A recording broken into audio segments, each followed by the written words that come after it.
बहुत समय पहले की बात है। आनंद नगर नाम के एक राज्य में राजवीर सिंह का राजा राज करता था। उसकी एक रानी थी जिसका नाम था मंदाकिनी।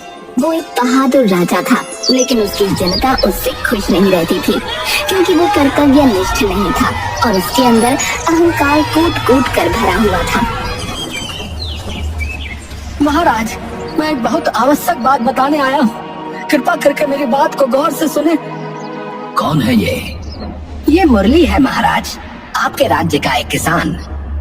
इस किसान को इतना भी नहीं पता कि मेरे दरबार में सिर झुकाकर बात की जाती है। कैसे आंखों में आंखें डालकर बात कर रहा है।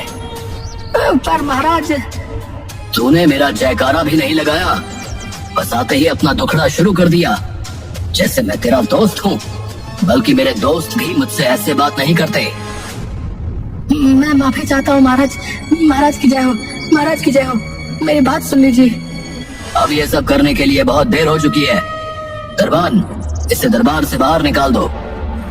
मुरली चिल्लाता रहता है और राजा उसकी परेशानी सुने बिना ही उसे दरबार से धक्के मारकर बाहर निकलवा देते हैं। महाराज तो हमारी बात सुनने को तैयार ही नहीं है। अब हम क्या करेंगे? आप परेशान मत हो, कल मैं जाकर महाराज से बात करूंगी। हो सकता है वो एक औरत की बात सुन ले। भाभी, हमारा राजा बहुत अहंकारी है। उसे अपनी प्रजा से कोई मतलब नहीं है। अब हमें ही कुछ करना पड़ेगा। हाँ हरिया, तुमने सही कहा। कुछ भी करने से पहले हमें एक दो बार और कोशिश करनी चाहिए। अगले दिन मुरली की पत्नी तारा राजा के पास पहुंचती है। महाराज की जय हो। महाराज, हमारे राज्य में सूखा पड़ रहा है। बहुत समय से बारिश नहीं हुई। सब तालाब और कुएं सूखे जा रहे हैं। तो मैं क्या आसमान में जाकर बादल बरसाऊं? क्या फालतू बातें करने चले आते हैं लोग। निकालो इसे यहाँ से। अरे पर मेरी बात तो सुनिए। इस सूखे की वजह से राजा तारा की बात नहीं सुनता और उसे भी वहाँ से निकलवा देता है। अगले दिन हरिया जबरदस्ती दरबार में घुसता है और चिल्लाता है, महाराज की जय हो। मेरा नाम हरिया है महाराज। मैं बहुत गरीब हूँ। मेरा बच्चा बहुत बीमार है, पर उसके इलाज के लिए मेरे पास पैसे नहीं है। मेरी मदद करिए महाराज। तो मेहनत मजदूरी कर, पैसे कमा और इलाज करा। यहाँ क्या दान बट रहा है जो भीख मांगने चला आया है? राजा अपनी प्रजा की कोई बात नहीं सुनता था और शायद अपनी प्रजा की हाय के कारण ही वो आज तक निसंतान था। महाराज, मुझे बहुत चिंता हो रही है। हमारी अभी तक कोई संतान क्यों नहीं हुई? अगर ऐसा ही रहा तो आपका वंश आगे कैसे बढ़ेगा? ये चिंता तो मुझे भी खाई जा रही है। कितने वैद्य बदल दिए और कोई फायदा नहीं हुआ। मेरी मानिए तो राज्य में मुनादी पिटवा दीजिए कि जो कोई भी ऐसा नुस्खा बताएगा जिससे हमारी संतान हो जाए, उसे हम अपना 25% राज्य दे देंगे। हाँ, यही करना पड़ेगा। इसके अलावा कोई चारा भी नहीं है।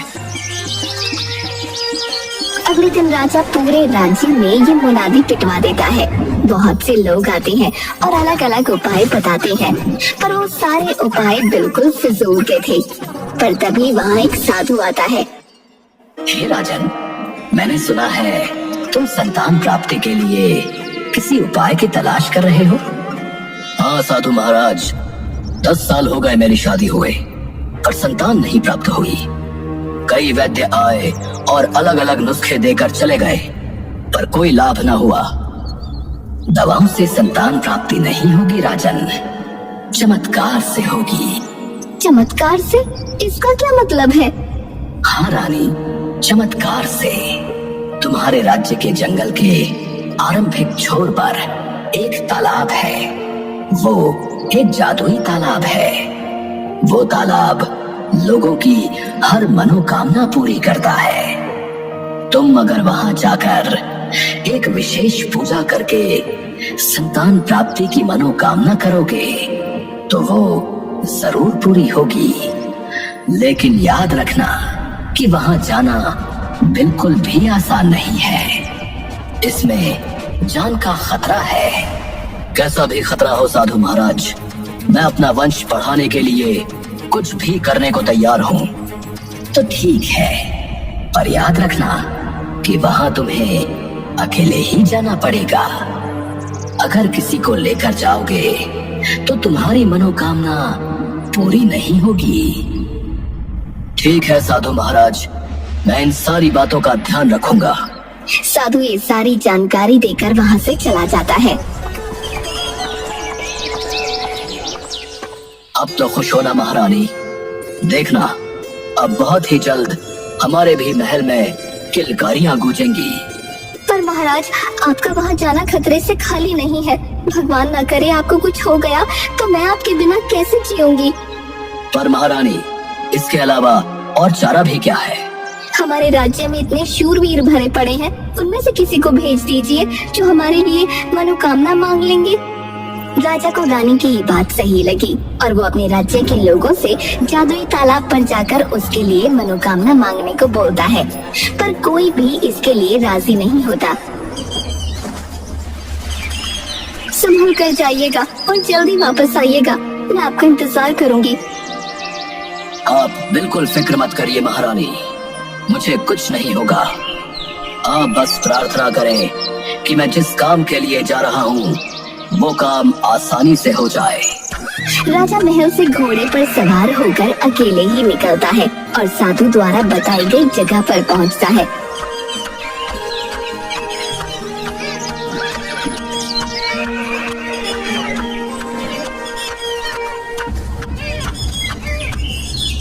उस साधु ने तो यही जगह बताई थी, पर यहाँ तो कुछ भी नहीं है। यहाँ तो सिर्फ एक बड़ा सा गड्ढा है। कहीं उस साधु ने मुझे बेवकूफ तो नहीं बना दिया, या शायद ऐसा हो कि ये जादुई तालाब किसी मंत्र से प्रकट होता हो। हे तालाब, प्रकट हो। राजा तरह तरह के मंत्र बोलता है, पर कोई तालाब प्रकट नहीं होता। वह थोड़ी देर वहाँ रुककर सुस्ताता है और फिर महल की तरफ वापस चल देता है। अरे बाप रे, कितनी तेज प्यास लग रही है, पर यहाँ तो दूर दूर तक कहीं पानी है ही नहीं। अभी वापस जाकर उस साधु को बताता हूँ। उसने मुझसे जादुई तालाब के नाम पर इतना गंदा मजाक किया।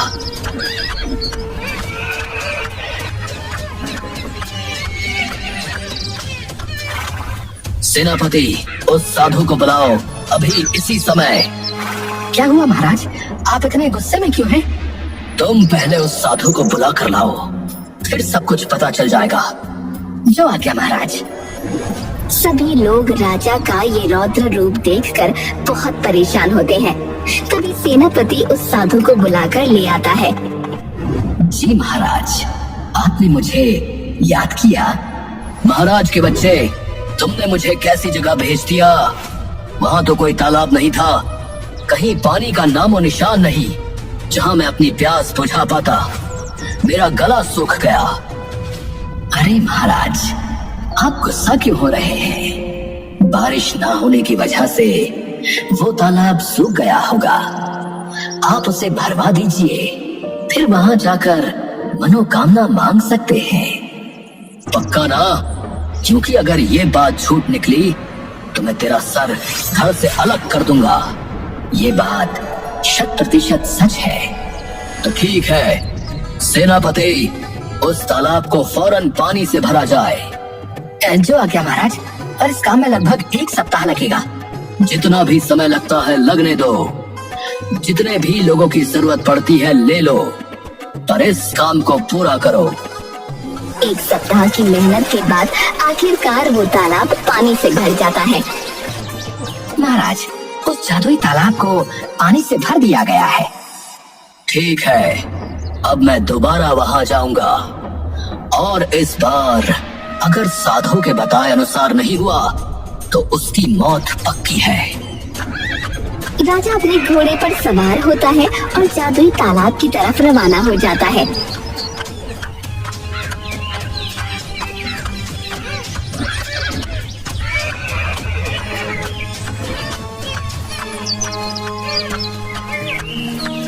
इस बार जब वो वहाँ पहुँचता है तो तालाब भरा हुआ होता है, जिसे देखकर उसे थोड़ा अच्छा महसूस होता है। सूखा हुआ तालाब कितना बुरा लग रहा था, अब ये कितना प्यारा लग रहा है। मुझे समय को व्यर्थ न करते हुए सीधे अपनी पूजा प्रारंभ करनी चाहिए। राजा अपने घोड़े को एक पेड़ से बांध देता है और तालाब किनारे पूजा करने बैठ जाता है। वो लगभग आधा दिन वहाँ पूजा करता रहता है। तभी उसे किसी स्त्री की आवाज सुनाई देती है। हे राजन, अपनी आंखें खोलो। राजा अपनी आंखें खोलता है तो सामने एक बहुत ही सुंदर स्त्री खड़ी होती है। तुम कौन हो देवी? मैं इस तालाब में रहने वाली परी हूँ। मैं ही सबकी मनोकामनाएं पूरी करती हूँ। ओह अच्छा, वैसे उस साधु ने बताया था कि यहाँ आने में जान का खतरा है, लेकिन मुझे तो कोई खतरा महसूस नहीं हुआ। खतरा यहाँ आने में नहीं, यहाँ आने के बाद होता है, और वो खतरा मैं ही हूँ। मैं भले लोगों की मनोकामनाएं पूरी करती हूँ और बुरे लोगों का सर्वनाश करती हूँ। अच्छा, और मैं तो एक भला इंसान हूँ। मैं तो मात्र संतान प्राप्ति की प्रार्थना करने के लिए यहाँ आया हूँ। नहीं राजा, तुम भले इंसान नहीं हो। तुम्हारे अंदर अहंकार कूट कूट कर भरा हुआ है। तुमने आज तक अपनी प्रजा पर कभी कृपा दृष्टि नहीं डाली। तुम्हारे राज्य के सारे तालाब और झीलें सूख गईं, पर तुम्हें कोई मतलब नहीं है। लोग तुम्हारे पास अपनी फरियाद लेकर आए तो तुमने उन्हें भगा दिया। मुझे माफ कर दो, मैं अपनी परेशानी को लेकर इतना व्यस्त हो गया कि जनता की परेशानी भूल ही गया। नहीं राजन, अब तुम्हारा सर्वनाश होगा। ये सुनकर राजा परी के पैरों में गिर पड़ता है और नाक रगड़कर माफी मांगता है। मुझे माफ कर दो, मैं कभी भी अहंकार नहीं करूँगा और हमेशा अपनी जनता के भले के लिए काम करूँगा। ऐसा है तो ठीक है, जाओ, तुम्हें संतान प्राप्ति बहुत जल्दी होगी। आपका बहुत बहुत धन्यवाद, बहुत बहुत धन्यवाद। राजा खुशी खुशी वापस लौट आता है।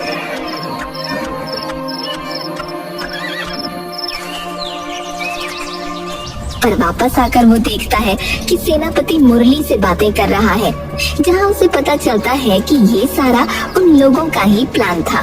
वो साधु कोई और नहीं बल्कि स्वयं मुरली था। वो परी उसकी पत्नी तारा थी और इस प्लानिंग में पूरा गांव उनके साथ मिला हुआ था। राजा गुस्से में तलवार निकाल लेता है और चिल्लाता है, सेनापति, ये सब क्या चल रहा है? ये सब क्यों किया तुम लोगों ने? बताओ मुझे, वरना अभी तुम सबको मौत के घाट उतार दूंगा। आप शांत हो जाइए महाराज, मैं सब कुछ बताता हूँ। मुझे शांत होने को मत बोलो सेनापति। ये जो तुम लोगों ने किया है, ये राजद्रोह है। आप हमारी बात तो सुनिए महाराज। क्या है, बोलो। महाराज, हमने आप तक ये बात पहुंचाने की बहुत कोशिश करी और आपने कभी हमारी बात नहीं सुनी। हमारे पूरे राज्य में सूखा पड़ गया है महाराज। सारे तालाब और कुएं सूख चुके हैं। लोगों की फसलें बर्बाद हो गई हैं। आखिरकार थक हार कर हमने ये युक्ति सोची जिससे आप कम से कम एक तालाब को तो पानी से भर देंगे और हमारा काम चल सकेगा, वरना आपकी प्रजा भूखी प्यासी मर जाएगी महाराज। और इसके लिए मेरी भावनाओं के साथ खेलने का अधिकार तुम लोगों को किसने दे दिया? तुम सबको पता है कि मैं पिछले 10 वर्ष से पिता बनने की आस लिए बैठा हूँ। तुमने उसी का मजाक बना कर रख दिया। मैं तुम में से किसी को नहीं छोड़ूंगा। महाराज, आपको शायद पता नहीं होगा, पर हरिया का बेटा इसी सूखे के चलते मर चुका है और मेरी बेटी मरने की कगार पर थी। जब मैं और मेरी पत्नी आपके पास आए थे, उस दिन हमारी बेटी मौत से लड़ रही थी, पर आपने हमारी पूरी बात नहीं सुनी। आप उस संतान के लिए भावुक हैं जो अभी इस दुनिया में आई भी नहीं है। तो हमारा सोचिए, हमारी संतानें मर रही हैं। क्या आप हमारी जगह होते तो ये ना करते? मुरली ने सही कहा। शांत हो जाइए महाराज। इन लोगों का तरीका भले ही गलत हो, पर इनकी नीयत खराब नहीं है। अगर आपने अपना धर्म निभाया होता तो इन लोगों को अधर्म करने की आवश्यकता ही न पड़ती। और आप इसी बात को लेकर गुस्सा होना कि इन्होंने आपके निसंतान होने का फायदा उठाया, तो मैं आपको बता देना चाहती हूँ कि मैं आपके बच्चे की माँ बनने वाली हूँ। क्या? हाँ महाराज, आपने सही सुना। आपको अपनी प्रजा का धन्यवाद करना चाहिए कि इन्होंने आपको अपना धर्म निभाने पर मजबूर किया, जिससे हम पर लगा श्राप हट गया और हम आखिरकार माता पिता बनने जा रहे हैं। ये सुनकर राजा बहुत ही भावुक हो जाता है और अपनी प्रजा से माफी मांगता है और वादा करता है कि आज के बाद वो हमेशा अपने धर्म का पालन करेगा और कभी भी अहंकार नहीं करेगा।